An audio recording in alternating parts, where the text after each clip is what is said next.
जो कुछ लोगों का ऐसा कहना था कि गुरु की पहचान कैसे करें।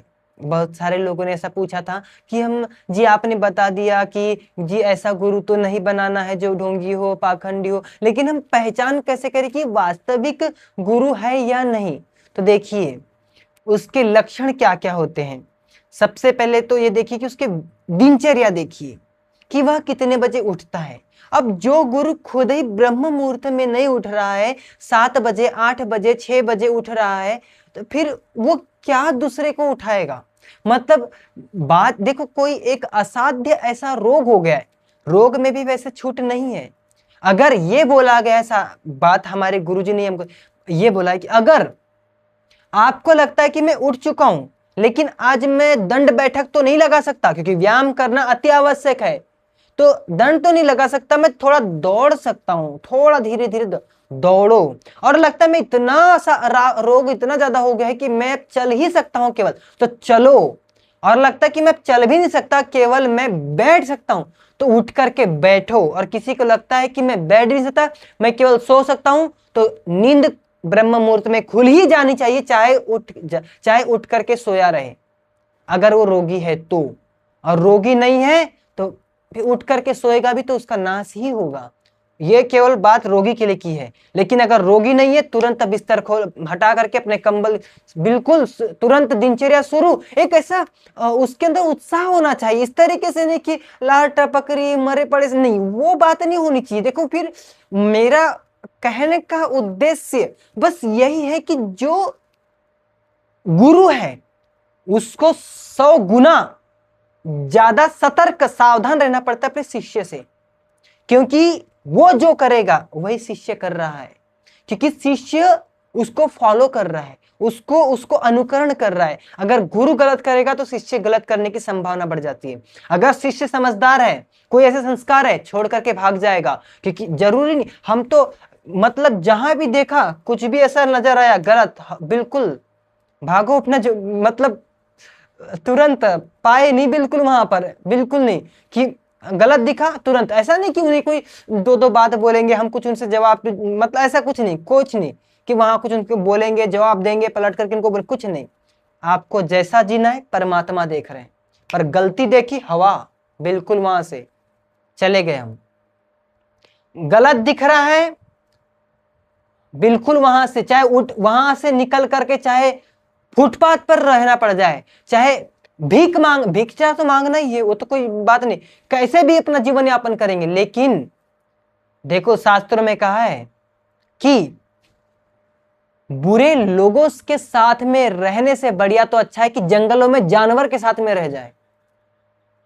देखो जानवर आपको बिगाड़ नहीं करेगा कभी, जानवर आपका बिगाड़ नहीं करेगा। अगर वो ज्यादा से ज्यादा आपको मार सकता है, ज्यादा से ज्यादा आपको मार सकता है, लेकिन आपके मन को कभी खराब नहीं करेगा, कभी मलिनता नहीं आने देगा, कभी गंदगी नहीं आने देगा। लेकिन गंदा व्यक्ति आपके मन को मलिन कर देगा, और ये जीवन तो बिगड़ा, अगला जन्म भी बिगाड़ देगा। लेकिन कोई जानवर अगर आपको मारेगा तो वो केवल ये जो जन्म में आपको केवल मारेगा बस, लेकिन अगला जन्म तो आप शुद्ध रहेगा, क्योंकि आपका मन तो मलिन नहीं किया ना उसने।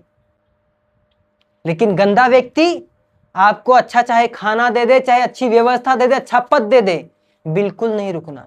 कितने भी प्रलोभन दे दिया जाए कहीं भी संस्था में, कहीं भी, पर नहीं, गलत व्यक्ति का संग कभी भी नहीं। ये शास्त्र में कहा है, बुरे विचार के लोग आपको ऐसे दलदल में फंसा देंगे जहां से निकलना मुश्किल हो जाएगा, पूरा जन्म बिगाड़ेंगे। और यही जन्म नहीं, मन गंदा हो गया तो पूरे जन्म बिगड़ जाते हैं, कई जन्म बिगड़ जाते हैं, इस बात को याद रखिए। तो कभी भी जीवन में संगत अच्छी रखिए, संगति अच्छी रखिए आपके आसपास में, क्योंकि प्रभाव पड़ता है, अणु परमाणुओं का प्रभाव, उसके अणु उसके परमाणु आप में प्रवेश कर रहे हैं। अगर आपका ऑरा इतना मजबूत है, वो एक विषय अलग हो जाता है। ऑरा मजबूत है इतना, आपका प्रभाव मंडल इतना मजबूत है, इतना प्रभावशाली आपका व्यक्तित्व है, आपने इतना नाम जप कर रखा है, इतना मंत्र जप करके रखा है, वो एक विषय अलग है। लेकिन अभी तो आप निकले ही है घर से, अभी तो आप गुरु की खोज ही कर रहे हैं, तो आपको इससे बच के रहना पड़ेगा। पहले उसकी दिनचर्या देखिए, दूसरा उसका भोजन देखिए, तामसिक है, राजसिक है, सात्विक है। देखो राजसिक भोजन, तामसिक भोजन, जो तामसिक मतलब बहुत मसालेदार, एकदम ऐसे मसाले आए दिन, कभी कहीं भिक्षा का आ गया, कभी कहीं भोज में खले, वो एक विषय अलग है।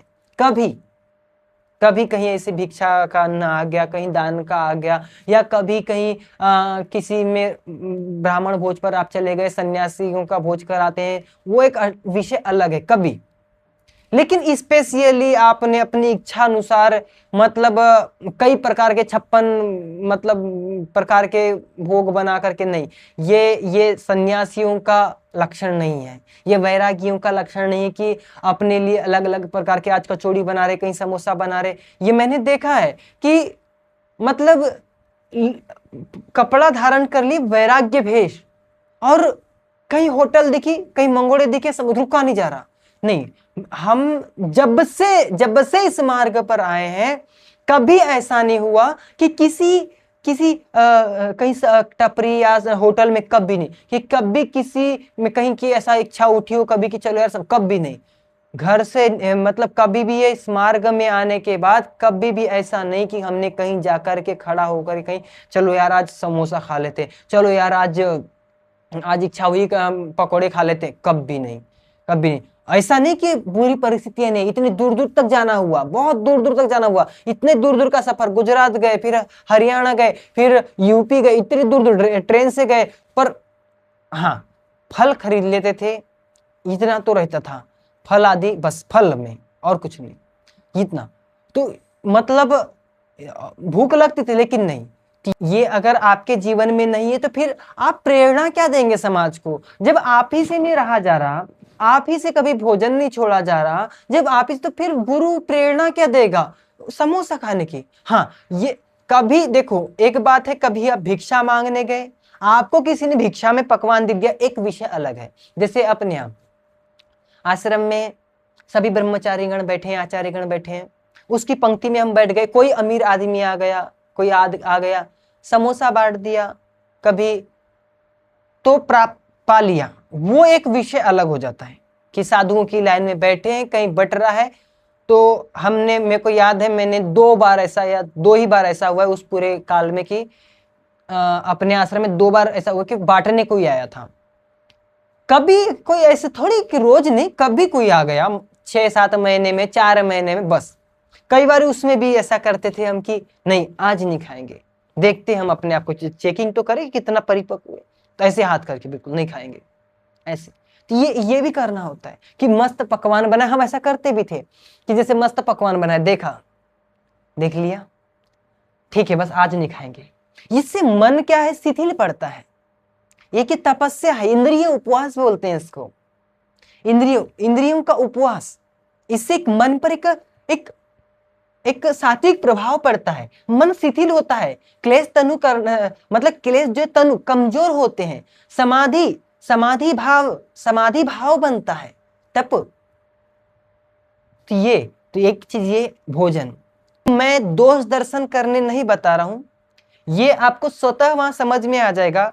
देखो हमारे आचार्य जी को हम एक बार ही पूछा, आचार्य जी हमें दोष दृष्टि तो नहीं रखनी चाहिए कभी, तो उनने बोला था नहीं रखनी चाहिए, लेकिन कहीं कुछ गलत दिखता है तो वास्तव में उसको गलत को गलत ही कहना चाहिए और सही को सही कहना चाहिए।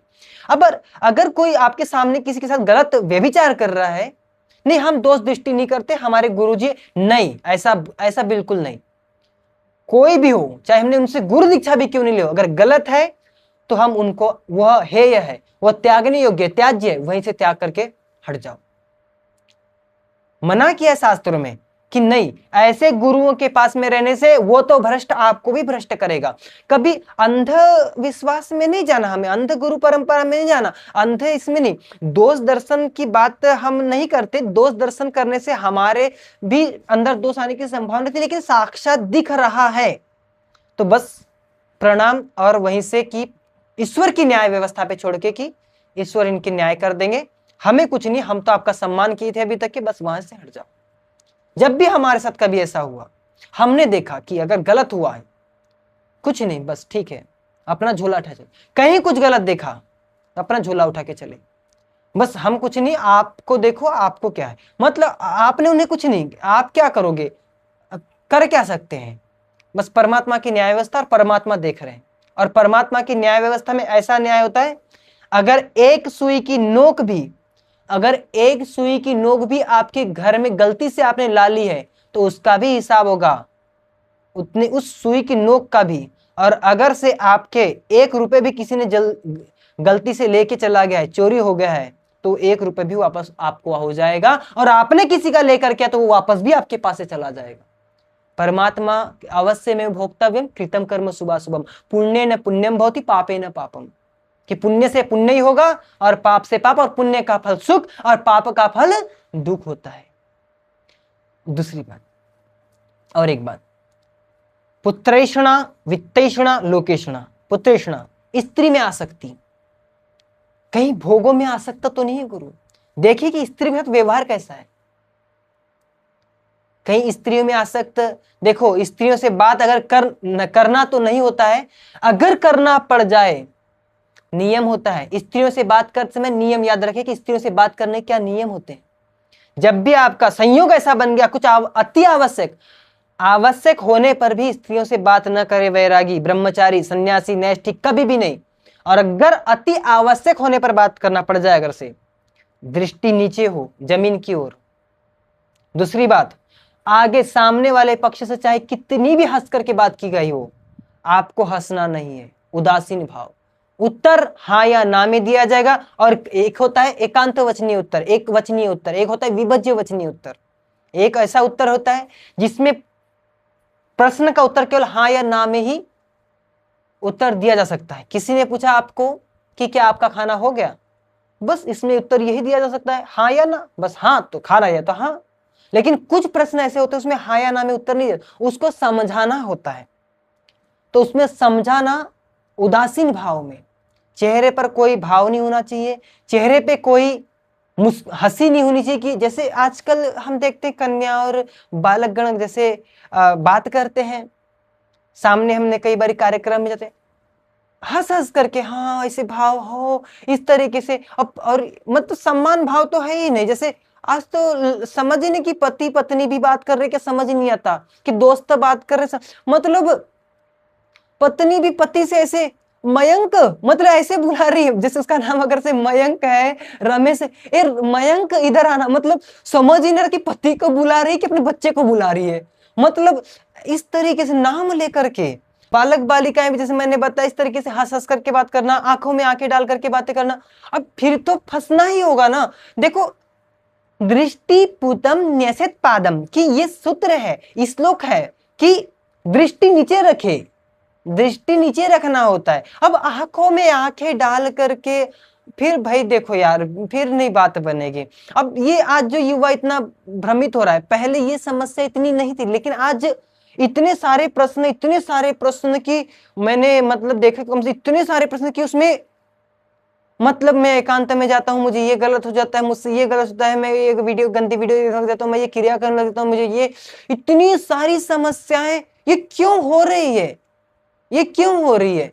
पवित्रता का भाव नहीं, पवित्रता आएगी। देखो कोई ऐसा बोलते नहीं कि जो है आपके अंदर जो है पवित्रता नहीं है, कोई ऐसा बोलते हैं जब उपदेश करते कि आप स्त्रियों को ना देखे, तो वो दूसरे व्यक्ति, हमने देखा ऐसा कुछ साधु मार्ग जो साधक लोग ऐसे भी बात करते थे, उनको जब समझाते थे आचार्य गण तो बोलते थे नहीं हम पवित्र दृष्टि से देखते हैं, हम तो अपनी माता बहनों के रूप में देखते हैं। हमारे आचार्य जी कहते थे देखो माँ बहन कहना बहुत सरल है, लेकिन उनको हमेशा जीवन भर बहन बनाए रखना ये बहुत बड़ी बात होती है। इस बात को याद देखो, दृष्टि पवित्र है अभी आपकी मानते हैं, लेकिन पवित्रता रखने के लिए कोई बोलते हैं कि नहीं हम तो पवित्रता से देखते हैं जी, कोई दिव्यता से, अरे उस पवित्रता में ही हमेशा पवित्रता बनी रहे, इसलिए ये सब कर्म करने होते हैं कि एकांत में कभी स्त्रियों से ना मिले, एकांत में कभी बातें ना करे, नीचे दृष्टि करके बातें करे, और हंस हंस करके बातें ना करे, क्रीड़ा ना करे, संभाषण ना करे, एकांत सेवन ना करे, और स्पर्श ना करे। आज ऐसा हो चुका है, मतलब संस्थानों में जो बाहरी संस्थान, लड़का लड़की साथ में ही बैठना उठना नहीं, अपना बचाव, स्वयं अपने बचाव के लिए हम, हमारा तो क्या, पर हमारा अधिकार है, आप लोगों का, साधु संत समाज का अधिकार होता है कि आज के जो भटके युवा उनको समझाना। तो उस पर बस हम समझा सकते हैं, क्रियान्वित आपको करना है। गलत में तो क्रियान्वित है, अच्छे में क्रियान्वित, अच्छे में अगर क्रियान्वित हो गया तो क्रियमाण बदल जाएगा, क्रियमाण हो गया तो संचित ठीक हो जाएगा, संचित ठीक हो गया तो प्रारब्ध अच्छा हो। बोलते ना भाग्य खराब है, अरे भाग्य खराब तो आपने किया ना, क्रियमाण फिर संचित फिर प्रारब्ध बनता है। तो उसके बाद में लोकेशणा कि कहीं सम्मान की इच्छा तो नहीं है। ऐसे हमने गुरुओं को देखा, वो अपने शिष्यों को ऐसा कहते हैं कि देखो हम तो अपनी बढ़ाई नहीं कर सकते क्योंकि अपने मुंह से बढ़ाई करने में लोग समझ जाते हैं और अच्छा नहीं मानते, आप हमारी बढ़ाई करना। मतलब अपने शिष्यों को ऐसी प्रेरणा देते हैं। हमने देखा है, ये कहीं सुनी कहीं ऐसी बातें नहीं बता रहे हम तो देखा है, बता रहे शिष्यों को बोल रहे हैं कि देखो आप लोग हमारी बढ़ाई करो। मतलब भगवान में क्या, मतलब कैसे लोग हैं कि अपने शिष्यों से अपनी बढ़ाई, अरे हमारी जीवनी लिखो, अरे हमारी कथा को, पता नहीं भगवान इनको प्रेरणा करे, ये अपनी डूबेंगे, डूबते और देखा डूबे फिर। मतलब देखो ये नहीं सम्मान कि हमें कार चाहिए, हमें कार, और कार के नीचे कदम नहीं रख सकते, मतलब इतना ज्यादा कि भाई यार देखो ये कार होना कोई बड़ी बात नहीं है, कार कोई गलत चीज नहीं है, लेकिन कार के साथ में जो अहंकार है उसका विरोध है। कार कोई बात नहीं, इसमें कोई आप 4 करोड़ की रखो चाहे 10 करोड़ की, उसका मैं कभी विरोध नहीं करता। आपकी पोशाक अच्छी होनी चाहिए, आपके वस्त्र अच्छे होने चाहिए, आपके पास सुख सुविधा, उसमें भी सुख सुविधा का मतलब मैं ये नहीं कह रहा हूं कि आप जंगल में रहे, इसको सुख सुविधा, मैं उसको सुख सुविधा की बात नहीं कर रहा हूं कि आप डबल बेड और एसी लगा के सो जाओ, नहीं। फिर तो एसी में बैठ के कोई पुकारा जाता है कि प्रभु को, हे प्रभु, ऐसा एसी में थोड़ी, ऐसे थोड़ी होता है कि आप एसी में बैठे मस्त और फिर आप तपस्या, फिर तपोधुंध सनम, तपोधुंध सनम। और बोला है कि अतपस्वी योग न सिद्ध्यति, कि अतपस्वी व्यक्ति कभी योग मार्ग पर, कभी प्रभु के मार्ग पर, साधक मार्ग पर कभी भी नहीं चल सकता। कोई ऐसा भी कहते हैं कि नहीं हमारा भाव बस मायने रखता है कि हम कहीं पर भी बैठे उससे कोई फर्क नहीं पड़ता। नहीं नहीं नहीं, देखिए एक वो स्थिति होती है, सिद्ध की बात अलग है। असंप्रज्ञात समाधि, पर वैराग्य असंप्रज्ञात समाधि, निर्विच कैवल्य, जीवन मुक्त अवस्था की बात अलग होती है। लेकिन अभी से सिद्ध मत बनिए, वो कथन सही तब है जब आप सिद्ध हो चुके हैं। सिद्धों की बात देखो वो अलग है, लेकिन अभी अपन सिद्ध की लाइन हम अपनाने, हम बातें करने लगे, जो वो पंक्ति हम अभी से बोलने लगे, तो ये उचित नहीं। कि देखो क्या होता है, एक लाइन हमेशा हमें याद रखनी चाहिए, भोग एक ही है। एक सामान्य व्यक्ति भी भोग भोग रहा है और एक योगी भी भोग भोग रहा है। हलवा दोनों खा रहे हैं, समझ लो, एक हलवा का ले लेते हैं, हलवा वो भी खा रहा है, हलवा ये भी खा रहे हैं, एक सामान्य व्यक्ति की योगी, लेकिन दोनों के भोग तो भोग की सामग्री खा रहे, दोनों ही रहे, लेकिन दोनों के संस्कार अलग पड़ेंगे, विचार अलग बनेंगे। देखो वस्तु एक, संस्कार अनेक। कैसे? क्योंकि वो किस भाव से खा रहा है, उसकी क्या अवस्था है, वो इस तरीके से खा रहा है, उसको स्वाद से कोई मतलब नहीं, उसकी स्थिति में कोई परिवर्तन नहीं है, उसको ये नहीं लग रहा कि ये मुझे कल मिलना चाहिए, उसको ये नहीं लग रहा कि यार बहुत मजा आ गया, बस मिल गया, प्रारब्ध था, मिल गया, बस खा लिया, आगे मिलेगा नहीं मिलेगा कोई मतलब नहीं। लेकिन असिद्ध जो महापुरुष नहीं है, जो सामान्य, वो खाएगा, बोले आहा मजा आ गया, अरे और लाओ, और इतना खा जाएगा, इतना खा जाएगा कि बिल्कुल, और बोलेगा फिर दूसरे दिन यार वो वाला हलवा मिल जाता तो बढ़िया होता। अब क्यों हुआ, इसी आदत क्यों पड़ी, ऐसा क्यों बोला? क्योंकि संस्कार पड़े। लेकिन दूसरा योगी, जो योगी है, वो ऐसा नहीं बोल रहा है। क्यों? क्योंकि उसने खाते समय उसके संस्कार ही नहीं पड़ने दिए। तो ये अंतर होता है, इसको थोड़ा आपको समझना होगा। तो सम्मान से दूर रहे जितना हो सके। ऐसा नहीं, मतलब देखा हमने ऐसे बहुत सारे जने को कि मतलब स्टेज पर जैसे अपन बैठे हैं तो मतलब कि स्टेज पे जैसे बैठे हैं, तो जैसे कई बार हम भी जाते थे प्रवचन आदि में कहीं, तो जैसे सब बैठे हैं तो ऐसा देखा है लोगों को कि अगर से मालाएं पहनानी शुरू हुई भक्तों के द्वारा, किसको सबसे ज्यादा महल, अगर एक व्यक्ति को, अगर जिसको माला कम पहने, उसको उसका ही नारा दिया तो मुझे माला कम पहने। और अगर माला में भी रेंज देखी जाती है, अरे इसको जो है कमल का पहनाया गया था, अरे इसको जो है गुलाबों का पहना गया, अरे मुझे छोटा सा उसका वो गेंदे का और इसका ही बस छोटा सा एक माला पहना दिया। मतलब देखो इसमें भी बड़ा बड़ा मतलब कि ये कि इसको इसका और इसको बड़ी माला पहने। भगवान बचाए ऐसे लोगों से कि यार मतलब हमारे को देखो एक ही चीज समझाएगी, माला, चेला, थैला, इन 3 चीजों से बच के रहे इस मार्ग में। माला का मतलब कभी माला के चक्कर में नहीं पड़ना कि यार माला पड़ जाए, थोड़ा 1-2 माला आ जाए अपने ऊपर कोई चढ़ा दे, इस चक्कर में कभी मत पड़ना, दुखी रहोगे। क्योंकि अपेक्षा करोगे तो उपेक्षा हो जाएगी, उपेक्षा करोगे तो लोगों की अपेक्षा बढ़ जाएगी। इसका सिद्धांत को याद रखो, इसलिए कभी अपेक्षा मत रखो। अपेक्षा करोगे तो दुख बढ़ेगा, उपेक्षा करोगे सुख बढ़ेगा। क्या बोला, मैत्री करुणा मुदिता उपेक्षाणाम भावना, मतलब इस तरीके सूत्र है। तो अपने जीवन में इसको उतारिए कि ये इसकी इच्छा ने और इसकी इच्छा रखी कि दुख बढ़ा, और दुखी व्यक्ति क्या दूसरों को सुखी करेगा। अगर ऐसा गुरु मिल भी गया तो क्या सुखी करेगा आपको, क्योंकि वो स्वयं दुखी है। अरे यार आज तो माला ही नहीं मिली मुझे, अरे आज तो वहां कार्यक्रम में गया था, उनको तो 10 माला चढ़ी, मुझे केवल 1 माला चढ़ाई गई। अरे उनको फोटो में सबसे सामने रखा गया था, मुझे तो बाजू में। यार इतना सारा ऋतु, मतलब इतने सारे कामनाएं। निष्काम कहा है योगी को, समाधि सिद्धि ईश्वर प्रणिधानात्। और ईश्वर प्रणिधान का लक्षण क्या है, ईश्वर प्रणिधान अगर लक्ष्य है तो लक्षण आपके अंदर होना चाहिए निष्काम भावना, और निष्कामता है तब ईश्वर प्रणिधान है। और समाधि सिद्धि से प्रणिधानात्, ईश्वर प्रणिधानात् कि ईश्वर प्रणिधान से समाधि सिद्धि होगी। समाधि मतलब कि समाधान, समाधान मतलब कि शंका हमारी है इसकी कि हमें ईश्वर की प्राप्ति हो जाए, यही तो हमारी शंका है। और समाधि में हो गया समाधान, हमें ईश्वर की प्राप्ति हो गई। और कैसे हुई, निष्कामता से, कामना से नहीं।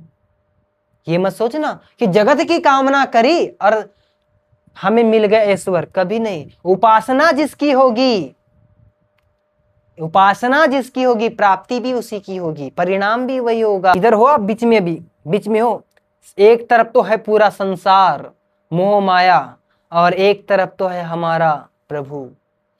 बस बीच में खड़े हो आप। अब चुन लो आप कि किसको चुनना है। इधर बढ़ गए तो डूब गए, और ऐसे डूब गए कि बिल्कुल निकलना मुश्किल। और इधर चले गए, इधर गए तो बिखर गए, इधर गए तो निखर गए। संसार की उपासना करी तो बिखर जाओगे, फैल जाओगे, प्रपंच मिल जाएगा। लेकिन इधर गए निखर गए, इधर गए तो प्रभु की प्राप्ति हो गई, इधर गए तो सुखी हो गए। और सुखी ऐसा हुआ कि आनंद हो गया और सच्चिदानंद हो गए, हमेशा के लिए आनंद स्वरूप बन गए।